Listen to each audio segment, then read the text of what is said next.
నమస్తే, welcome to Telugu రాజ్యం. ఈరోజు మనతో పాటు ఉన్నారు సామాజిక ఉద్యమకారులు చలసాని శ్రీనివాస్ గారు. వారితో మాట్లాడేద్దాం. సార్ నమస్తే. నమస్కారం, అందరికీ నమస్కారం.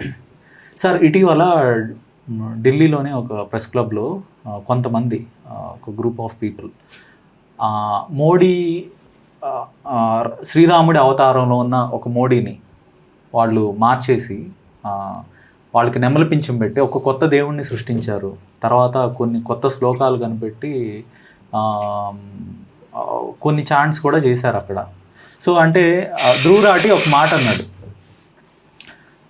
అంధభక్తులకి హిందువులకి ఎలాంటి సంబంధం లేదు, వీళ్ళంటూ ఒక కొత్త మతాన్ని సృష్టించుకున్నారు, ఆ మతానికి దేవుడే మోడీ అంటూ ఒక స్టేట్మెంట్ ఇచ్చాడు. సో ఏమంటారు ఈ వ్యవహారం మొత్తం చూస్తే మీకు ఏమనిపించింది? ఇప్పుడు యాక్చువల్గా హిందూ మతానికి కాపీరైట్ కింద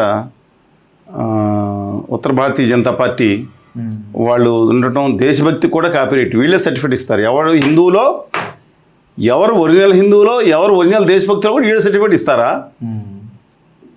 అందుకని ఇదే బెటర్ అండి. ఎందుకంటే మీరు శ్రీరాముడిని కాదు, దాంట్లో నెమలి పింఛం కూడా ఉంది, చూడలేదా మీరు? అవును అవును. అంటే శ్రీరాముడు శ్రీకృష్ణుడు కలిసిన రామకృష్ణులు కలిపిన కొత్త మతం ఏదైతే ఉందో అది మోడీ గారి మతం. అప్పుడు అక్బర్ దీన్ ఇలాహి అనే మతాన్ని ప్రవేశపెట్టారు, అన్ని మతాల సారాంశం అని మొదలుపెట్టారు. అప్పుడు ఆయన ప్రభావం సాగింది కాబట్టి కొన్నాళ్ళు నడిచిన తర్వాత అంతర్ధానం అయిపోయింది అది.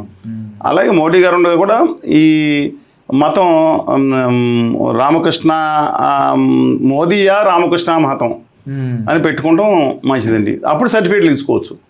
ఇది హిందూ మతం అని వీళ్ళు సర్టిఫికేట్లు ఇవ్వడానికి ఇంకా సరిపోరు వీళ్ళు. ఎందుకంటే హిందూ మతంలో ఈ గుడి కడతాం ఒకటి, ఇంకోటి కూడా చెప్పారు, వారికి పూర్తి బంగారంతో 100 కోట్లు 112 కోట్లు పెట్టేంతో పూర్తి బంగారంతో విగ్రహం 5 ఎకరాలు అడిగారు కెనరా అసోసియేషన్ అని.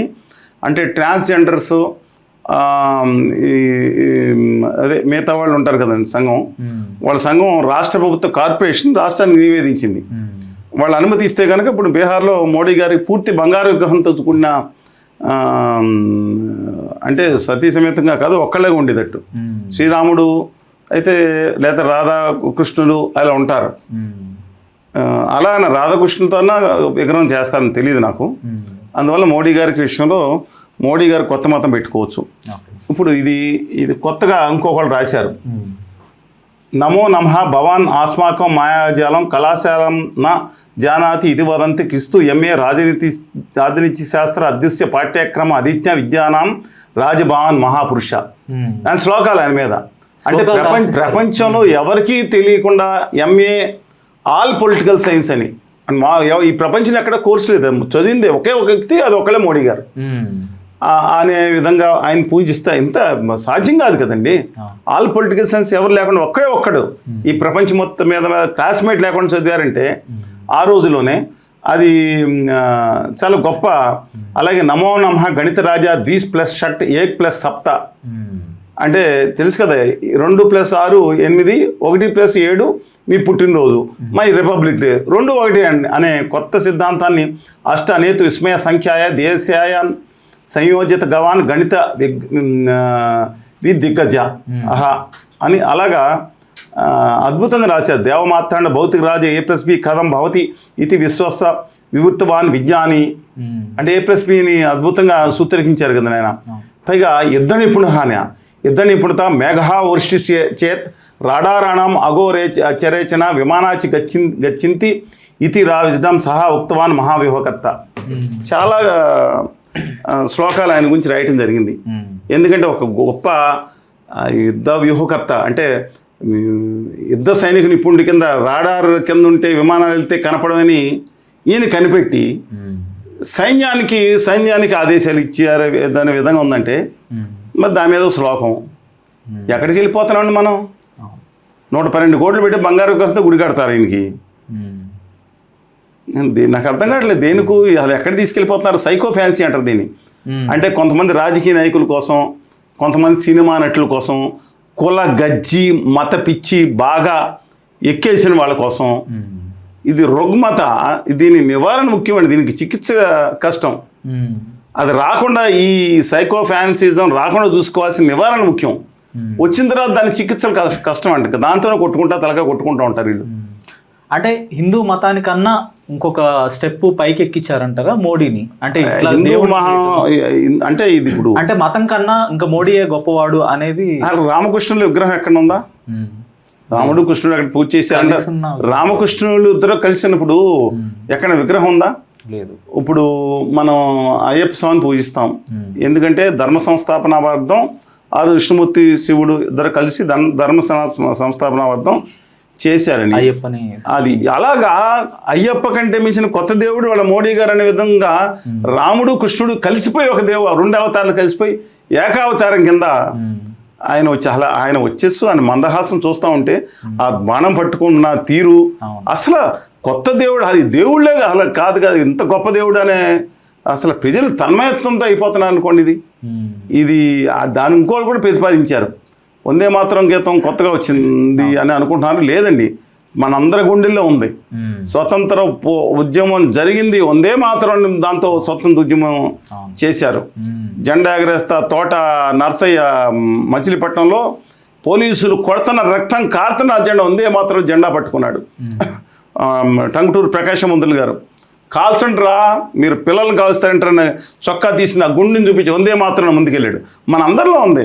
కానీ కొత్తగా వీళ్ళు చాలా చరణాలు తీసుకొచ్చారు. సరే, మంచిదే.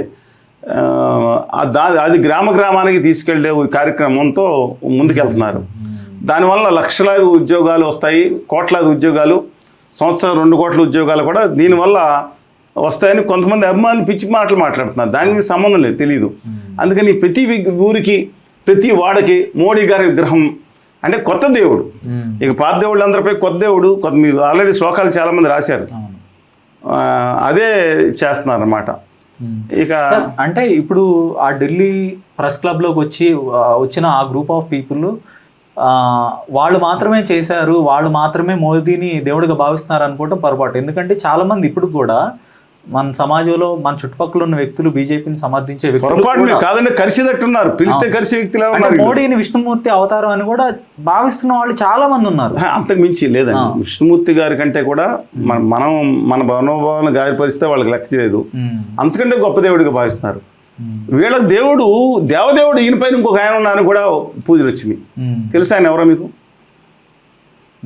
చూడలేదా? ఫోటో చూపించిన ఆయన కూడా గుడి ఫోటోలు పెట్టి పూజించారు. అంటే ఈయనే సేవ చేసుకున్న దేవుడు ఎవరై ఉంటారు? ఇప్పుడు మనం బాబాసాహెబ్ అంబేద్కర్ గారికి 3 గురువులు ఉన్నారు. ఒక ఆయన కబీరు, 2 ఆయన బుద్ధుడు, 3 ఆయన ఎవరు? మహాత్మా జ్యోతిబా పూలే. మహాత్మానే సంబోధిస్తాడు ఆయన. ఆయనకే చాలామంది అంబేద్కర్ గారిని గౌరవించే వాళ్ళకే 3 గురువులు ఉన్నారు. అంటే ఈయన పైన డెఫినెట్గా నేను మహాత్మా జ్యోతిబా పూలేకి సాల్యూట్ చేస్తాను. అలాగే మోడీ గారి దేవుడు అనుకుంటే వాళ్ళ పైన దేవదేవుడు ఇంకొక ఆయన అన్నాడని చెప్పి వాళ్ళందరూ మొన్న 2019లో చాలా బొమ్మలు పెట్టి కాబే అదానీ గారు ఆయన బాస్ అనుకుంటారు. దేవుడు ఎలా అవుతాడైనా? ఈ దేశాన్ని ఏకఛత్రాధిపతిని శాసిస్తున్న వ్యక్తి వాళ్ళిద్దరు మనుషులు పెట్టు. ఆయన ట్రంప్ గారంట. చూశారు కదా, ట్రంప్ కూడా గుడ్లు కట్టారు కదా మోడీ గారి భక్తులు. మీరేమో అనొద్దు, మనోభావాలు దెబ్బతంటే ఇక్కడ ట్రంప్ దేవాస్య నమః. మనం మోడీ అంటే ఇక్కడ ఉన్నాడు మోడీ గారికి శ్లోకాలు కడుతుంటే మోడీ గారు ట్రంప్ ఆయన నమః, ఔర్ ఎక్ బార్ తిరిగి ఆగాయ నమః అని ఆయన పూజ చేస్తారు. అబ్కి బార్ ట్రంప్ సర్కార్ ఔర్ ఎక్ బార్ నమః అని పెట్టి ఏంటంటే నమః అంటే నరేంద్ర మోడీ, నమః అంటే నరేంద్ర మోడీ అంట. మీకు నవ్వులాటగా ఉంది, కడుపు మండిపోతుంది అక్కడ అభిమానులకి, బాధగా ఉంటుందండి. నమో అనే దానికి కూడా నమో అంటే ఒక నరేంద్ర మోడీ. మనం హిందూగా ఆ నమో అనే పదాన్ని మనం చాలా ఉత్కృష్టంగా ఓం అనే పదాన్ని చాలా గొప్పగా ఓం అని తెలుగులో మనం చాలా గొప్పగా చూసుకుంటాం. ఆ నమో అనే పదాన్ని గొప్పది, దానికి కూడా ఈయన అంట కట్టేశారు. అంటే దేశంలో సైకో కల్ట్ బాగా పెరిగిపోతుంది. అంటే హిందూయిజాన్ని మోడిఫికేషన్ చేస్తున్నారు అనేది ఒక ఒపీనియన్ ఉంది. భలే ఉన్నారు మీరు, ఇంగ్లీష్లో కూడా మోడీ గారిని తీసుకొచ్చారు మోడిఫికేషన్ అని. అలాగా కానివ్వండి, ఎందుకంటే బీజేపీ అనే పార్టీ ఖచ్చితంగా కొన్ని సిద్ధాంతాలకు కట్టుబడిన పార్టీ, వ్యక్తిగత ఆరాధనని పక్కన పెట్టే పార్టీ అది. Come what ever Hindu Mahasabha కూడా చెప్తున్నానండి. 1915లో మదన్ మోహన్ మాల్వీయ గారు ఏర్పాటు చేశారు. 1952లో పల్లవి మధుకర్త కోసం అనేక మంది భారతీయ జనసంఘ ఎన్నికల కోసం పార్టీ కింద డైరెక్ట్గా స్వతంత్రం అనంతరం జరిగిన మొదటి దాంట్లో మీరు. కానీ ఏ చరిత్రలో అంటే ఈ గత 116 సంవత్సరాల చరిత్ర ఎన్నికల్లో ఎక్కడా కూడా ఒక వ్యక్తిని మేనిఫెస్టోలో 50 ఫోటోలు 60 సార్లు పేర్లు రాసిన ఘటన ప్రపంచ చరిత్రలో కిమ్. ఆ కిమ్కి పిచ్చి ఎన్నికలు జరుగుతూ ఉంటాయి, ఊరినే పార్టీ ఎన్నికలు పెట్టుకుంటాడు. డెమోక్రసీయే పేరుకి అలాగా కమ్యూనిజం అని చెప్పి ఆయన చేస్తూ ఉంటారు. ఆయన కూడా ఇన్ని ఫోటోలు వేసుకోలేదంట. ఎక్కడ చూసినా ప్రతి పేజీలో ఆయన ఫోటోలు ఉంటుంది కిమ్ము. కానీ 40 పేజీలు అవ్వడం వల్ల 50 పేజీలు వచ్చే అవకాశం లేకుండా పోయిందంట. మోడీ గారికి 50 వెరిఫై చేసుకోమనండి మేనిఫెస్టో. అది ఉత్తర భారతీయ జనతా పార్టీ మేనిఫెస్టో కాదు. మోడీ ఆయన అద్దాని ఆయన ఈ మేనిఫెస్టో. అన్ఫార్చునేట్లీ దేశం మొత్తం వాళ్ళ చేతిలో చిక్కుకుపోయినట్టుంది. క్రోనీ క్యాపిటలిస్టుల చేతిలో తీసుకెళ్ళి పెట్టేశారు. చాలా ఇబ్బంది. దయచేసి దీని నుంచి వచ్చి కానీ మీరు ఆ మోడీ మతం పెట్టుకోండి అని అన్నట్టు మోడీ గారికి పూజలు చేసుకొని శ్లోకాలు కట్టుకొని గుడ్లు కట్టుకొని ఆ మోడీ గారు అనే దేవుడి బదులు ఆ పైన దేవదేవుడి ఫోటో ట్రంప్ గారిది కూడా పెట్టుకొని కానీ మీరు హిందువులు అని చెప్పుకోవద్దు. మీరు మోడీ గారికి మోడీ ఆయన నమః మతం పెట్టుకోండి, మాకు ఎవరికి అబ్జెక్షన్ లేదు. శ్లోకాలు పెట్టుకోండి, గుడ్లు కట్టుకోండి, బంగారు గ్రహంతో గుడ్లు చేయించుకోండి. ఆంధ్రప్రదేశ్ వరకు నమ్మక ద్రోహం నైవంచం చేసిన విభజన హామీలు మా విషయంలో మాత్రం ఆ ఊళ్ళో కూడా అక్కడ దెయ్యాల గుళ్ళు కూడా లేవు. కానీ ఈ భజన కొత్త కడతారు. తెలంగాణకు చేసిన వాళ్ళు భూతాల గుళ్ళు కడతారు. దెయ్యానికి భూతానికి చాలా తేడా ఉందండి. అది ఎందుకంటే నమ్మక ద్రోహం వెనక నమ్మక ద్రోహం చేసి ఉంటారు. 12 సంవత్సరాల నుంచి తెలంగాణకి ఒక బడ్జెట్లో రైల్వే బడ్జెట్లో చాలాసార్లు ₹1,00,00,000 తెలంగాణకి పెంచి గుజరాత్కి 8,400 కోట్లు పెంచుకుని వీళ్ళు చెప్పులు తీసుకుని ఆ అధ్యక్షులందరూ ఆ చెప్పులను పూజిస్తారంట. ఇంకానే భర్తడు వెళ్ళి శ్రీరాముడు పాదుకలు తెచ్చుకున్నట్టు ఈయన పాదుకలు తెచ్చుకుని పెట్టుకుని పూజిస్తామని అనలేదు. చేయమనండి. ఆంధ్రప్రదేశ్కి చేసిన నమ్మద్రోహం సవరించమనండి. తెలంగాణకి చేస్తున్న నయవంచనని 12 సంవత్సరాలు చేసిన సవరించమనండి. అప్పుడు దండం పెట్టుకుంటారు.